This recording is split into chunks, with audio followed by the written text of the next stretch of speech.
एक बुढ़िया के दो बच्चे थे, एक बेटा और एक बेटी। बेटी के बाल सोने के थे, पर उसके भाई का कभी उन पर ध्यान नहीं गया। लेकिन जब वे बड़े हो गए और लड़की सुंदर युवती हो गई, तो अचानक भाई ने उसके सोने के बालों को देखा, मानो उसने पहले कभी उन्हें ना देखा हो, और उस पर आसक्त हो गया। वहां मां के पास गया और याचना करने लगा कि उसका बहन से ब्याह कर दे। सुनकर मां स्तब्ध रह गई। उसे लगा कि विपत्ति आने वाली है, पर उसने अपने भावों को प्रकट नहीं होने दिया और बेटे को विवाह भोज के लिए आटा, चावल और मसूर लेने के लिए शहर भेज दिया। बेटे के जाते ही वहां बेटी के पास गई, बोली, बेटी, तुम्हारा मुझसे अलग होने का वक्त आ गया है। आज के बाद तुम मेरे लिए मरे समान हो। तुम इतनी सुंदर हो कि मैं तुम्हारी रक्षा नहीं कर सकती। तुम्हारे सोने के बालों को देखकर कोई भी तुम्हें चाहे बिना नहीं रह सकता। तुम्हारे लिए मैं एक मुखौटा बनवा देती हूँ। वह तुम्हारे चेहरे और बालों को छुपाकर तुम्हें संकट से बचाएगा। माँ भागी भागी कुम्हार के पास गई और सोने का बर्तन देकर बेटी के लिए मुखौटा बनाने को कहा। उसी रात उसने बेटी को खाने की पोटली दी और घर से विदा कर दिया। विदाई के समय माँ ने कहा, जब तक तुम्हारे अच्छे दिन न आ जाए, मुखौटा मत हटाना। बेटी के जाने के बाद मारे दुख के बेचारी माँ ने जहर खा लिया। अगले दिन बेटा शहर से वापस आया। उसने देखा कि माँ मरी पड़ी है और बहन का कहीं पता नहीं है। बहन को उसने बहुत तलाश किया, पर अकारत वह पागल हो गया और दर दर भटकने लगा। उधर उसकी बहन भी यहाँ वहाँ डोलती रही, जब तक कि माँ की पोटली का भात और रोटियां खत्म नहीं हो गई। उसका चेहरा माटी के हांचू खपरेल की तरह दिखता था, इसलिए उसने अपना नाम बदलकर हांची रख लिया। दोपहर और आधी रात को वहां किसी नदी नाली के पास रुकती और पोटली खोलकर कुछ पेट में डाल लेती। चलते चलते जब वहां घर से बहुत दूर आ गई, तब उसका एक बुढ़िया से परिचय हुआ। बुढ़िया ने उसे अपने घर में रखा और उसे खाना दिया। एक दिन बुढ़िया ने उसे बताया कि एक अमीर साहूकार को नौकरानी की जरूरत है। वह पास ही रहता है। वहां उससे हांची को रखने की बात पक्की कराई है। हांची राजी हो गई और साहूकार की हवेली पर काम करने चली गई। वह बहुत अच्छा खाना बनाती थी। चावल के व्यंजन बनाने में तो उसका कोई सानी नहीं था। कुछ दिन बाद साहूकार ने अपने बगीचे में भोज का आयोजन किया। उसने हांची से बढ़िया चावल के मीठे पकवान बनाने को कहा। घर के सब लोग भोज के लिए बगीचे में चले गए, सिवा हांची और साहूकार के बेटे के, जो किसी काम से बाहर गया हुआ था। हांची ने सोचा कि वह घर में अकेली है, सो वहां स्नान के लिए पानी गर्म करने लगी। घर वालों के आने से पहले पहले वह नहा लेना चाहती थी। उसने मुखौटा हटाया, अपने अद्भुत सुनहरे बाल खोले, रूखे शरीर पर तेल की मालिश की और नहाने लगी। तभी साहूकार का बेटा लौट आया और नौकरानी हांची को आवाज दी।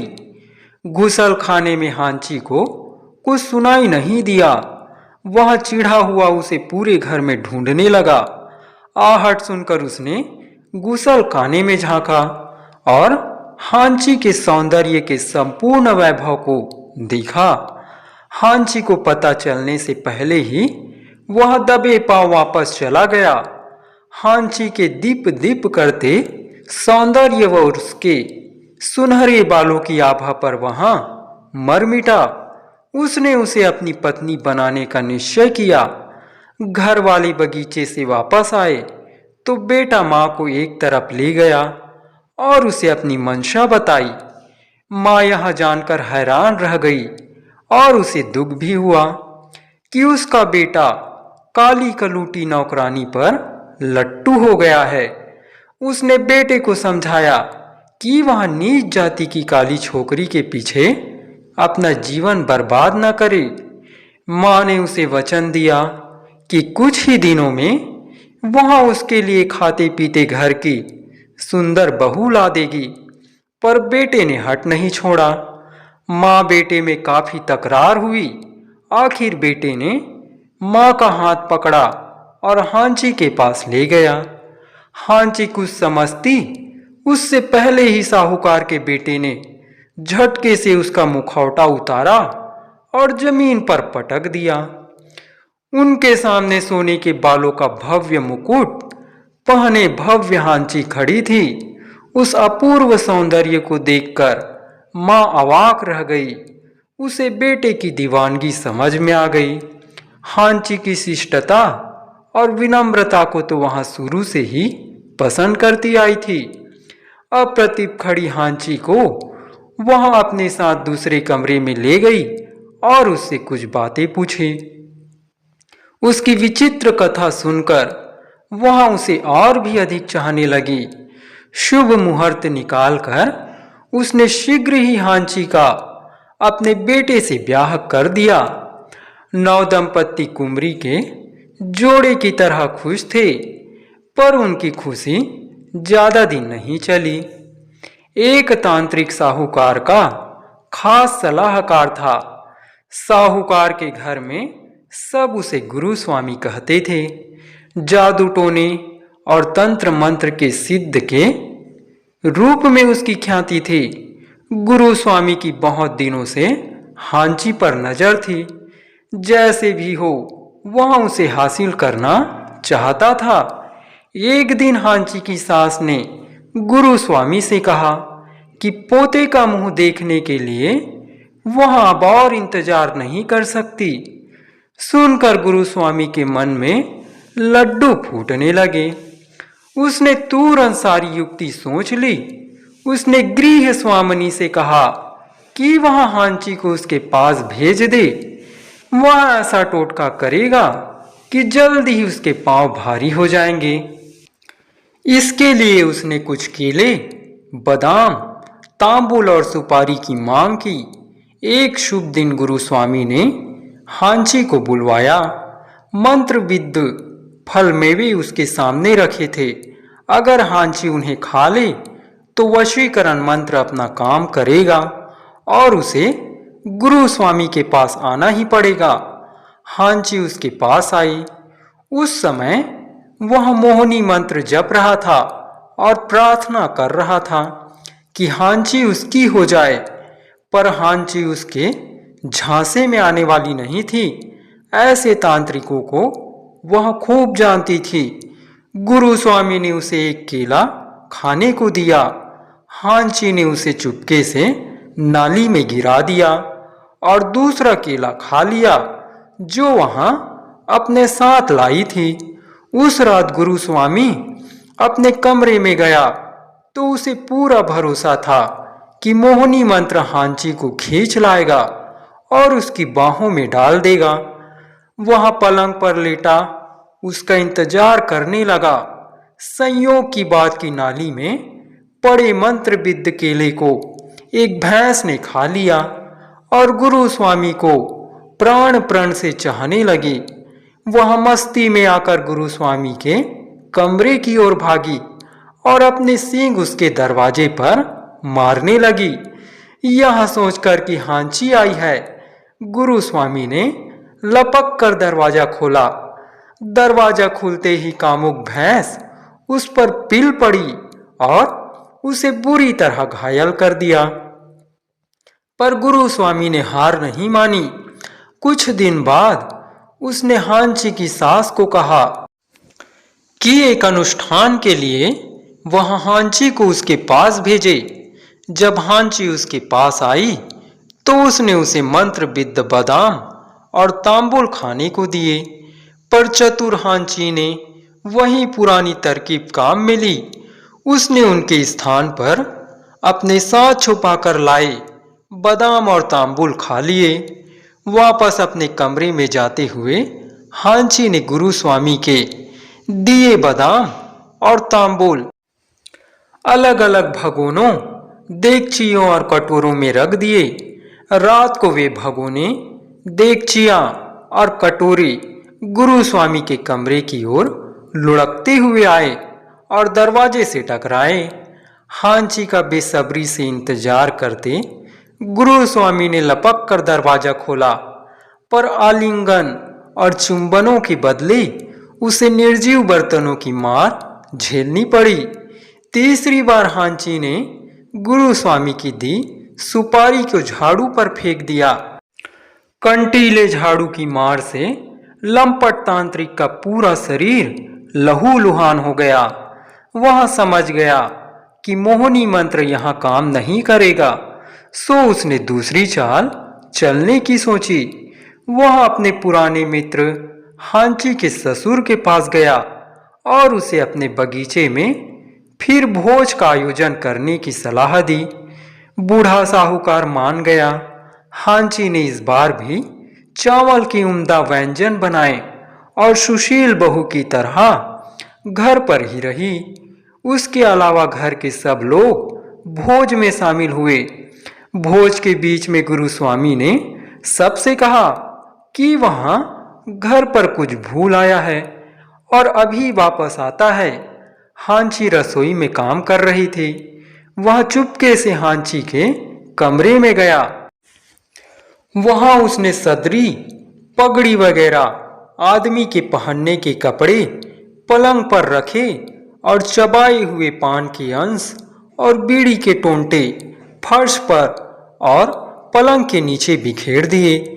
इसके बाद वहां भागते हुए बगीचे में गया, जहां साहूकार के घर वाले आमोद प्रमोद में व्यस्त थे। वहां पहुंचते ही वहां हाँफते हुए चिल्लाया, तुम्हारी बहू छिनाल है। मैं उसे उसके यार के साथ देख कर आ रहा हूं। मेरी तो अक्ल काम नहीं करती। बेहया ने सारे घर की नाक कटा दी। नारी की मर्यादा को उसने धूल में मिला दिया।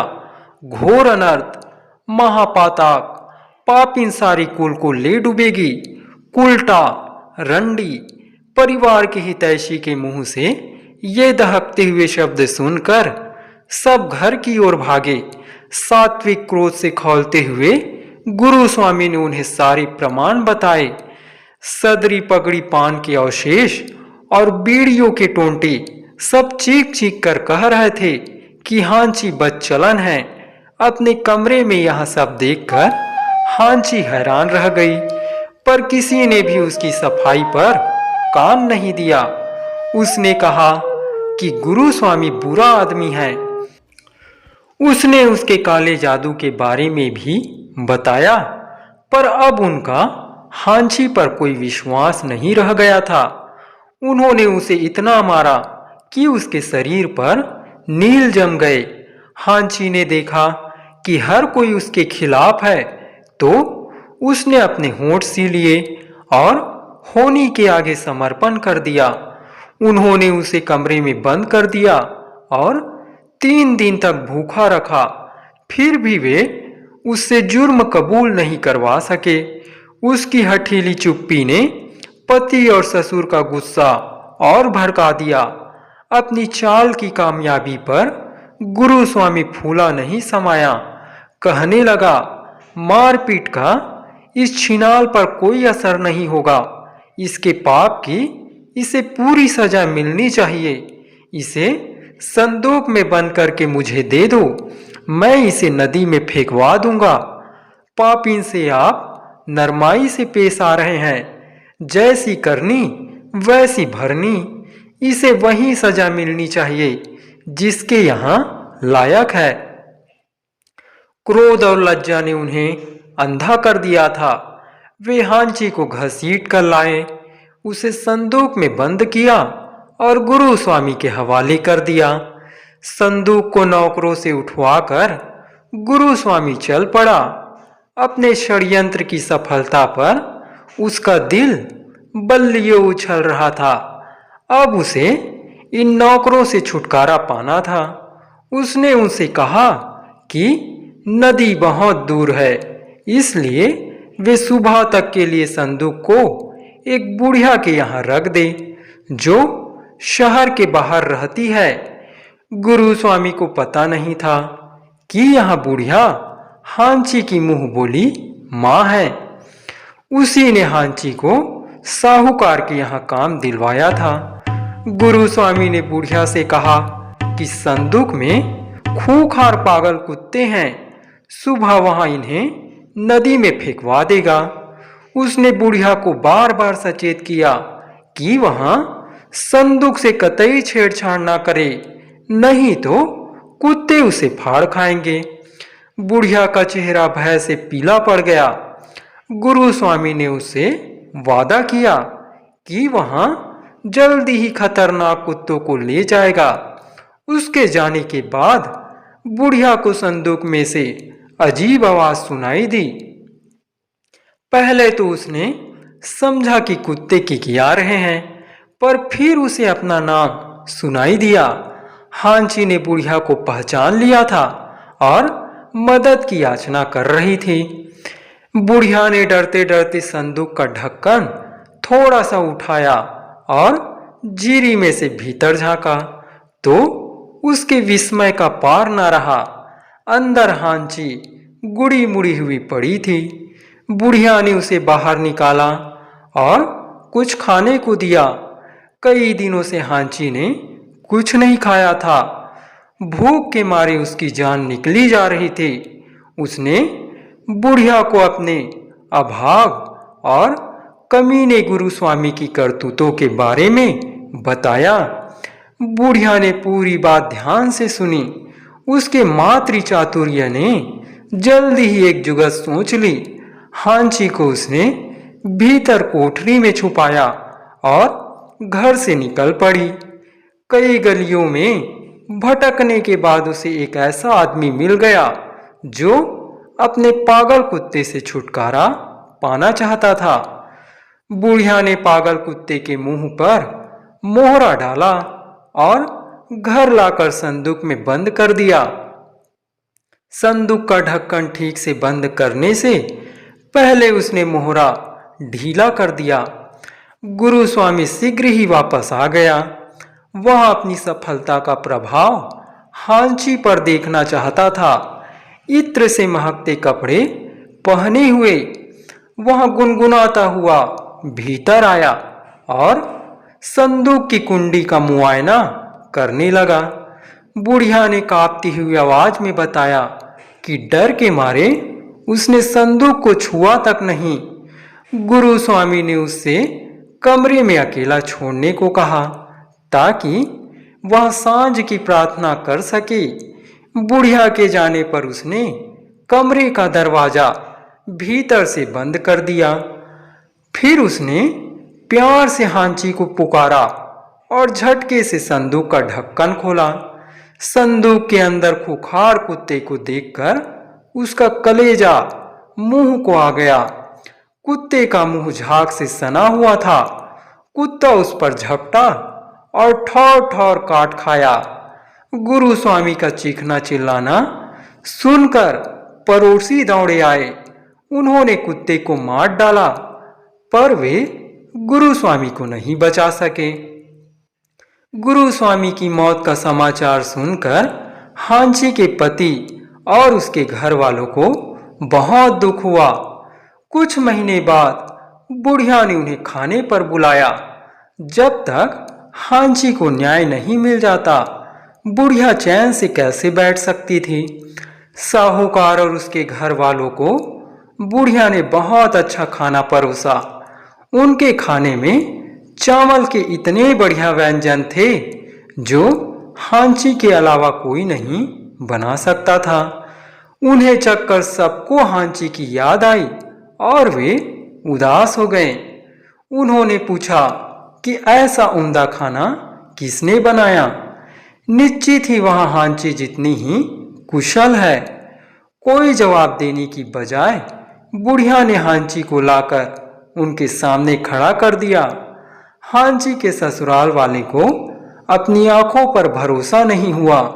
वे तो यह समझे बैठे थे कि वह कब की मरमरा गई और नदी में बहकर इतनी दूर चली गई जहां से कोई वापस नहीं आता। गुरु स्वामी ने उन्हें उससे छुटकारा दिलवाया और उसके बाद बेचारा पागल होकर मर गया। बुढ़िया ने उन्हें हांची और दुष्ट गुरु स्वामी की सच्ची कथा बताई। हांची के पति और उसके घर वालों के पश्चाताप की सीमा ना रही। अपनी बहू के साथ उन्होंने कैसा बुरा बर्ताव किया। आस्तीन के सांप गुरु स्वामी के लिए उन्होंने बहुत बुरा भला कहा और हांची से उन्हें क्षमा करने की याचना की। हांची के अच्छे दिन लौट आए। उस दिन के बाद उसे किसी तरह की कोई कमी नहीं रही।